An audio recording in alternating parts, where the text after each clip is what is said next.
What's up, friend, and welcome back to another video on the channel. Today we're going to be doing something a little bit different because we're going to have a look at the banned and restricted announcement that Wizards of the Coast posted yesterday, where basically they decided to ban nothing out of standard because according to them, the format is flourishing. So let's read that article together and let's discuss whether or not they made the right decision. So before we dive into this article, I think it's important to give you a little bit of context as to why there's so much outrage regarding this decision. So there were a lot of discussions on social media, which basically made the majority of players believe that both Monsters Rage and Up the Beanstalk were going to receive a ban, because both of those cards are incredibly oppressive and are basically dominating the standard format. And we could see that a little bit in the top 8 of the most recent standard tournament, where 7 out of the 8 decks were either on Up the Beanstalk strategies or Monsters Rage strategies. Now, Monsters Rage is this 1 mana instant. Target creature gets +2/+0 until the end of turn, and you create a monster roll token attached to it. This is a card that gets played in those like red aggro decks in combination with the mouse package, especially Manifold Mouse, which pushes the card over the top and is basically the reason why blocking has become invalidated. That's one of the major reasons that people calling for a Monsters Rage ban will give you. Kind of agree with that as well. I'll, elaborate a little bit more as we dive into the article. But yeah, invalidating blocking is not really an environment that you want to create. And then the flip side of the spectrum, you have Up the Beanstalk, which is a 2 mana enchantment. When Up the Beanstalk enters the battlefield and whenever you cast a spell with mana value 5 or greater, you get to draw a card. Now, Up the Beanstalk is basically a card that is impossible to match in value, which is why the mono red aggro deck is kind of thriving, because they will not give the Up the Beanstalk decks a chance to generate that value. Anything that is a little bit, there's a little bit of a later strategy and cannot match the Beanstalk value is usually just going to lose to that. Unless, there's a certain decks that are out there that are trying to, be built specifically to beat Beanstalk decks. Think about like Omniscience that's just trying to like cheat a win in, or, blue-white control that has like milling as like a win con. So these are once again 2 decks that are designed to go into the late game and maybe stand a chance against Beanstalk if you can hit your Jaces or you can fire off your combo. So the problem here still is that both Monsters Rage and Up the Beanstalk really restrict the deck building possibilities in the format. Because on one side, you have the aggressive mouse deck that is going to kill you by turn 3 if you, don't have any removal, or if your blockers are too weak because they'll just trample over you. And on the other side, you have the greatest grindfest deck that is going to generate so much value that you need to have a specific strategy for them. Either you match them with the Beanstalk or you mill them out. And these are the 2 options that you have. If your deck is incapable of doing that, you're not going to be able to beat the Beanstalk. So while simultaneously, as you do that strategy, you obviously need to have a ton of removal in play so that you don't die to the mouse. So there's some problems here in Standard right now, which basically make it an environment where brewing isn't really possible. And both of those decks are also arguably not a lot of fun to play against, right? Like the possibility of dying on turn 3 as Standard is, I don't think, something that necessarily should be there. There's also ways to die on turn 2, but we won't talk about that right now. And yeah, the Beanstalk is just a very awful card to play against if you don't have access to that, because it basically generates so much value every turn. That's just, you kind of just see the game like fade in front of you as your opponent never gets any less than 7 cards in hand. There's not much that you can do, because even if the Beanstalk enters the battlefield, they've already drawn a card, and if they've cast a couple spells that would trigger it, at that point they've already gotten so much value of it that your enchantment removal on that card already feels awful to do. So that was kind of what people were expecting to get banned. There was also people that made an argument for Hopeless Nightmare or Town Ain't Big Enough, which are cards that get played by the Esper or Dimir Self-Bounce decks. Another tier 1 deck in the format. Like, I would definitely say that the tier 1 decks in the format are the red aggro decks with the mouse package, Esper Self-Bounce, and Domain, which is also something that WOTC is going to acknowledge in this article, so let us read it right now. So the article starts off here with Standard is flourishing and there are no changes to the format with this announcement. Now, I think there's a lot of ways for people to refer to Standard. I don't think flourishing is one of them. But yeah, all right, let's continue.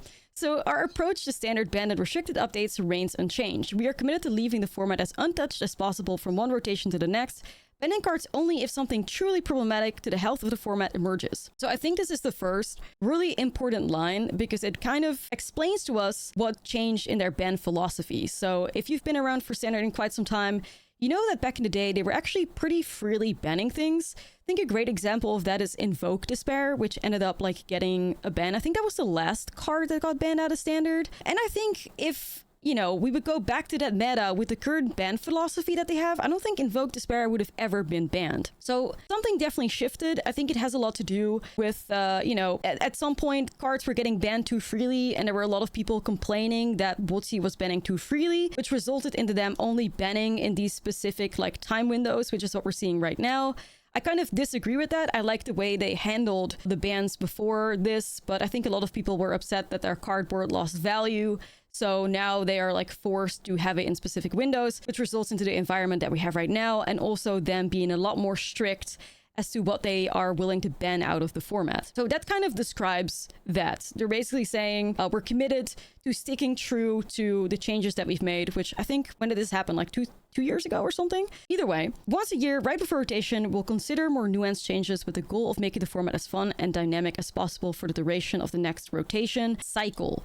So this is another really important line, and this is where I kind of start to understand the decision that they made. They're basically saying, we don't want to ban anything unless it's dominating the format, which at the moment, yes, we have 3 decks that are very, you know, restrictive to the format and are basically towering over the meta, but it's not just one singular deck and one singular card that is destroying everything. Hate it or love it, the 3 decks at the top of the format right now, they are different strategies, they use different cards, and it's not just one thing that's fully dominating, which is what they're looking for by saying we only want to make changes if something incredibly unhealthy is happening to the format.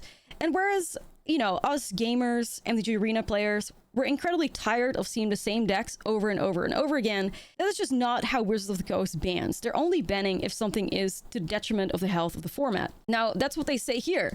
They're saying, I understand that you guys are not happy with this, but we will eventually ban for fun and making things dynamic, but we will do that with the next rotation cycle.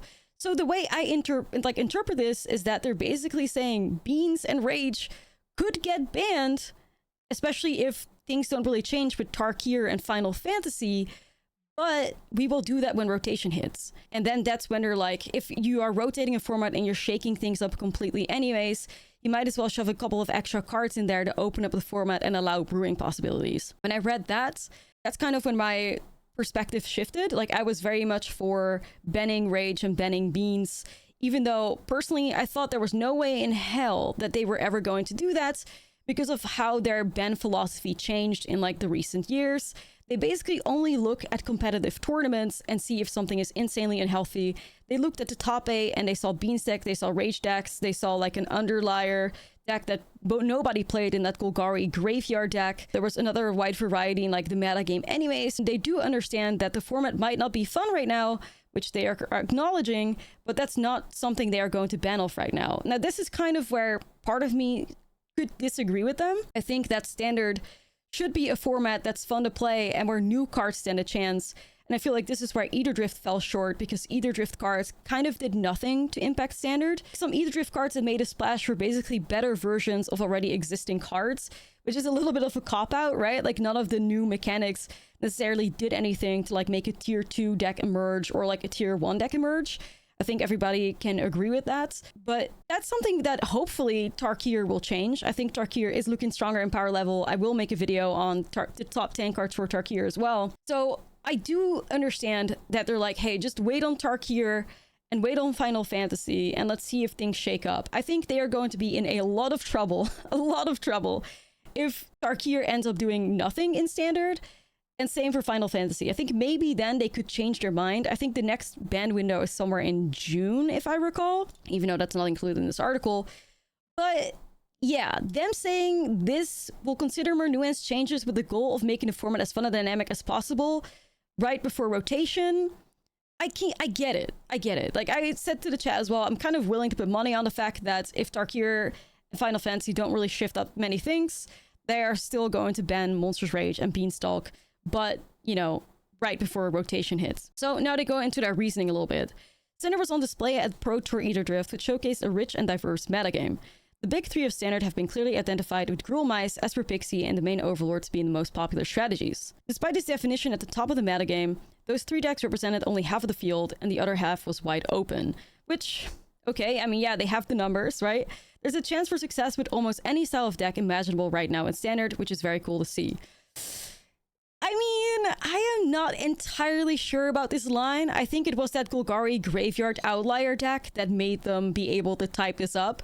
This is why when the Pro Tour was happening, I was almost saying, like, guys, we need the entirety of the top 8 to be like either Domain or Red Aggro, because those would be alarming numbers for them. It's the fact that, yeah, you know, a random like outlier deck ended up with a completely different strategy, end up making it the top 8 that is basically allowing them to say this. And in a way, like, you know, it could be true. I get they're not wrong, I guess. Domain Overlords ended up taking down the Pro Tour and looked dominant all weekend, but since then it has seen its win rate slowly decline as the metagame adjusts. So Wizards of the Coast kind of looks at competitive tournaments, of course. I think they look a lot at what is happening over on MTGO with like the challenges happening frequently. I know they sometimes also look at MTG Arena win rates. I'm not sure if they looked at those statistics for like this article, for this decision. I would assume they did, but they're not acknowledging where they're getting the data from necessarily. So they just say the win rate has declined as the metagame adjusts, which, okay, sure, I guess we have to believe them there. One of the most exciting aspects of standard format is the degree to which it continues to evolve. Even between set releases, the self-bound synergy decks featuring Nurturing Pixie and or This Town Ain't Big Enough are a well-known pillar of standard now, but weren't popular until over a month after the release of Magic the Gathering Foundations, despite the fact that the shell of this deck existed in the format ever since the release of Duskborn House of Horror. So, and once again, you know, they're not entirely wrong, but I don't think that this is necessarily a valid excuse. I think that the self-bound deck is kind of in like a unique position. I think we've also seen the self-bound decks kind of fall off a little bit in, you know, popularity recently because of the amount of people that are just strictly like hating on that specific deck. You know, everybody is playing Obstinate Bayless in the sideboard, for instance. I think it was a very much a unique scenario, and I don't think it's necessarily like an example of something that would happen quite often. Like, ever since this self-bound deck has emerged, nothing has really happened, despite a new set being released in the meantime and people actively brewing to try and see if anything is possible within the format. So I don't really like that they use this as an excuse, basically like, hey, look, something did change. You know what I mean? Because it's like deck building is so incredibly restricted. I think it was just unique in the sense that the blue cards kind of went under the radar. Like, I have played the self-bound deck as Ortsoff quite a bit with the Nurturing Pixie, and it felt powerful or whatever. But I think especially things like Nowhere to Run, eventually Town Ain't Big Enough, you know, being a good card, which is something that we did figure out, kind of made it a unique scenario. I don't think that this is a good excuse. The tier 1 decks are just so incredibly oppressive anyways. Like, a lot of people are probably thinking, what's the point? I'll just copy paste the top decks, and like, you know, it is probably the way to go. Especially because the MTG Arena economy, if we're specifically looking at that, is horrible, right? Like, the MTG Arena economy, this is something that I will always say, basically prevents you from brewing and putting your wildcards, aka putting your money into new cards or cards with which you don't know how good they are going to be or if they're going to perform, right? Like, if you have $100 to spend on something and you want to win games on Arena and you want to do good, you're always going to drop it into a tier 1 deck list. Not that $100 is enough, but you get the point. Rather than spending your wildcards on crafting some like jank rare from the new set because you want to build something around it. Like, if you do that, you're probably going to lose more games that you're going to end up winning and basically throwing away your money if your intended goal is to win games. Which, this is why, you know, MTG Arena is such a problem, because it's like, it's so incredibly expensive unless you're really grinding this game out every single day, doing your dailies every single day. Yeah, MTG Arena is just too expensive of a client for people to want to brew and for people to want to experiment, which also results into the incredible stillness that we see on the MTG Arena ladder, right? Like, everybody's just playing these tier 1 decks because they had basically one opportunity to dump their wildcards into something, and they're just going to copy paste the top deck of the format. And this creates a very unhealthy environment. It basically, yeah, like I said, encourages people to just do the same thing over and over again. But once again, understandable. So where exactly are you expecting people to brew? Like on MTGO, I guess. MTGO also isn't really a brewer's friendly environment, because MTGO really like encourages people to also play the top tier decks in the format, with the leagues costing money to enter and the challenges costing money to enter. And both the league and the challenges are like highly competitive environments where you can only see results, especially with the leagues, if a deck was successful and went 5-0. Like, we won't ever get to see the decks that went 3-2 or 4-1 or anything of the sort. So maybe there's people out here actively brewing things, but we just won't really see them show up. So MTG Arena doesn't encourage brewing because of how expensive it is, and MTGO doesn't necessarily encourage brewing because of the competitive environment that's incredibly dominant over there. So exactly how are they expecting us, or like the majority of people, to start brewing or making new decks emerge when it's so incredibly difficult to do, and neither of your environments are kind of encouraging this? I mean, obviously we have paper play as an example, but paper play, then you have the problem that you can't really test your deck against a competitive field. So there's always going to be difficulties there. And I do feel like, and especially after reading this article, I am kind of convinced that they made the right decision, because I think the reasoning that they gave is more often than not a good reasoning. I think they basically acknowledged between the lines that they understand that standard might not be incredibly fun right now, but it is healthy, and they will ban at some point for fun and the sake of making the format dynamic once rotation gets closer. And that's probably where we're going to see them freeing up the format by getting rid of the cards that are restricting deck building, which are Monsters Rage and Up the Beanstalk. The last thing they have to say, with Tarkir, Dragonstorm, and Magic the Gathering Final Fantasy on the horizon, it's going to be fascinating to watch the journey of this standard format. Very excited to see what players do with these cards and what new decks and strategies emerge. So yeah, I do think that Tarkir will have an impact on standard. I think Final Fantasy probably will as well. I think Eater Drift was a little bit of an outlier. It was even, acknowledged by Mark Rosewater that Eater Drift was basically something they had to do quickly because the team that was working on the set was under like time constraints or something like that, and they had to make an easy set. This is literally a direct quote from him. You can check it out. I think it was on like a podcast that he did. So yeah, I think Eater Drift is more just... I'm hoping Eater Drift is like the exception and not the new like norm. But yeah, this is kind of my TLDR. I think they made the right choice. I think nothing about what they've said in here surprises me. I've always tried to be realistic whenever I was talking on stream about these bans, where it's like Wizard of Coast, they don't really ban for fun anymore or to free things up. There was a point in time where they ended up doing that, but ever since that whole outrage about people basically forcing them to ban in specific time windows and rarely ban anything because cardboard would lose value, they have to really just be incredibly strict and only ban things if they're like Nadu problematic, you know what I mean? And in standard, there is just not a deck like that out there. The top 3 decks, I said it earlier, different strategies, play completely different cards. There are some tier 2 decks that are still like bouncing up against these decks, like think about Oculus, think about Celestia Cage, think about Omniscience. So there is a meta game that is healthy and that plays different strategies. It's just the fact that from a casual perspective and from an enjoyment perspective, and especially when you get as many games in as you do on MTG Arena, things are incredibly still, and both Monsters Rage and Up the Beanstalk just limit the format like crazy. But if you look at it from a competitive perspective and you look at the tournament results, the format is not in a bad spot, and I do agree with that. I think in an enjoyment level, the format is in a bad spot, but if you look at it competitively and, you observe the numbers, standard is not doing bad right now at all. Now, would I say flourishing? Hell no. You could never get me to say flourishing, but it's not doing bad. And that's kind of my 2 cents on it as well. Like, I understand why they did this. I wish it was different, but I never expected anything else, especially with the way their ban philosophy has changed over the recent years. So what do you think? Let me know in the comments. Do you agree? Do you disagree? I think this was a very well-written article. I think they gave some good reasons. I think they also gave us hope for the future, that they acknowledge that they are going to ban for fun and to open up the format. And also, just wait and see what happens with Tarkir, and wait and see with Final Fantasy, because especially Tarkir is like right around the corner. So it would be a little bit strange for them to ban cards when a new set is just coming out. Even though, yeah, there are definitely worries that brewing in Tarkir isn't going to be fantastic if you have to worry about dying on turn 3 or, getting completely outvalued by a Beanstalk. It will probably be very hard for a tier 1 deck to ever emerge on the scene as long as the top 3 decks are the way that they are. But then again, tier 2 decks are also still, winning tournaments. And yeah, you just have to meta game a bit more, I guess. But it is what it is, my friends. It is what it is. I think if you've been realistic and if you've observed the patterns in which they ban, I think somebody in my chat said it has been 14 banned and restricted announcements since they banned a card out of standard.